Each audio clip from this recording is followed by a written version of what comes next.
Paz do Senhor, começamos o mês e vamos iniciar agora lendo Levítico 1, 2 e 3. No começo desse capítulo, o Senhor ensina através de Moisés como deveriam ser feitos os sacrifícios ao Senhor. Então eles deveriam, o homem que decidisse fazer o sacrifício ao Senhor, se ele escolhesse fazer esse sacrifício, ele deveria tirar do seu gado aquele animal que fosse sem mácula nenhuma, que fosse perfeito, para que ele entregasse esse animal ao Senhor. E então ele levaria ele até a tenda, até a entrada da tenda, e ali ele mesmo mataria aquele animal. O sangue desse animal seria retirado pelos sacerdotes e espergido pelo altar, certo? E então aquele animal seria queimado naquele altar. Isso poderia ser feito com o gado, poderia ser feito com ovelha, poderia ser feito com aves e poderia ser feito com farinha. Só que cada uma dessas ofertas, elas deveriam ser o melhor animal, como eu falei, sem nenhum tipo de mácula, sem nenhum tipo de mancha, para que eles então fizessem a oferta daquilo que eles tivessem de melhor no seu gado. E o sangue desse animal seria então aspergido sobre todo esse lugar. Só que a oferta sendo queimada e esse animal sendo ofertado ao Senhor, aquilo que sobrasse daquele animal queimado, a família de Arão, que era o sacerdote, poderia comer. Eles poderiam então, e assim era falado que era uma oferta santíssima ao Senhor, porque eles estavam ali, aqueles que estavam ofertando, estavam oferecendo o seu melhor. Assim também eles podiam oferecer farinha. Só que essa farinha, se fosse a farinha puramente, ela deveria ser a melhor farinha que eles possuíssem naquele momento.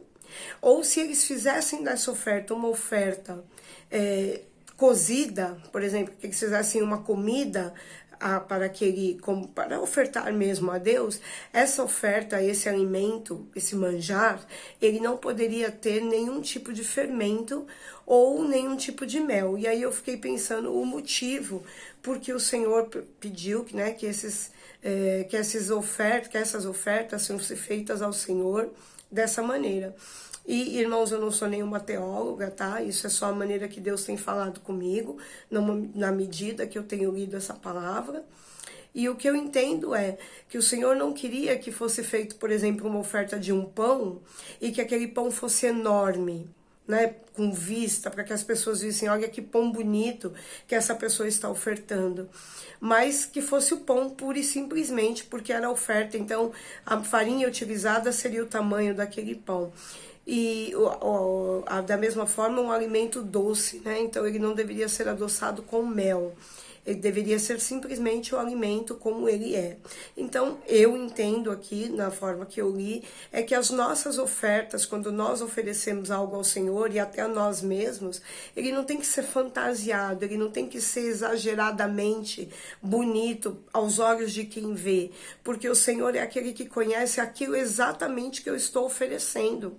Então, não adianta eu fazer um pão muito bonito, um pão muito grande, se eu estou fazendo aquilo somente para que as pessoas vejam o quanto eu tenho para oferecer, mas aquilo é só fermento, ou seja, só inchaço, né? Então eu não ofereci aquilo puro como uma oferta, uma massa aqui para o Senhor. Da mesma forma, o sabor do doce, ofertar ao Senhor aquilo que é real, e não aquilo que tivesse um sabor diferenciado. Na sequência, então, desse capítulo, tudo quando eles fazem de oferta, que o Senhor explica de como essas ofertas devem ser feitas, ele fala, né, que a oferta queimada ao Senhor é uma oferta que cheira como incenso suave ao Senhor. Em cada uma das etapas dessas ofertas, né, de que ele vai ensinando, ou que um pouquinho mais para frente eles vão fazendo, ele vai falando que aquela oferta é uma oferta suave ao Senhor, uma oferta que o Senhor se agrada.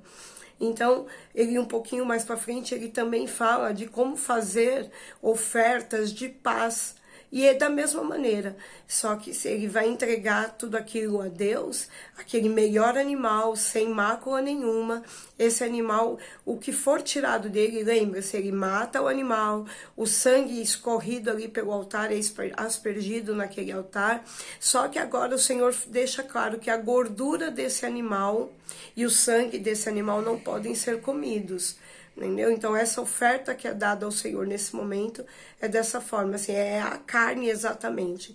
É para se ver se as pessoas estão também dispostas a oferecer aquilo de melhor que elas têm ao Senhor.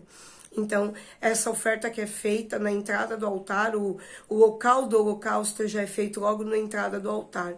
E aí também me faz repensar assim que na hora que a gente entra na presença do Senhor, nós precisamos já de cara dar a nossa oferta a Deus. E volto a falar, ninguém está falando de oferta, só dinheiro. Aquilo que eu estou dando ao Senhor, que sou eu, essa oferta ela precisa ser verdadeira, sem nenhum tipo de inchaço, vamos dizer assim, de um fermento, ou com nenhum tipo de doçura que vem externa, que seria o mel. Não, ela tem que ser do que eu sou, ela tem que ser do que eu ofereço de fato para Deus. A minha oferta ao Senhor, ela precisa ser simples, mas ela precisa representar o que eu sou de verdade. Amém? Nós vamos ficando por aqui e amanhã nós leremos então Levítico, já 4, 5 e 6. Fiquem todos na paz do Senhor. Amém.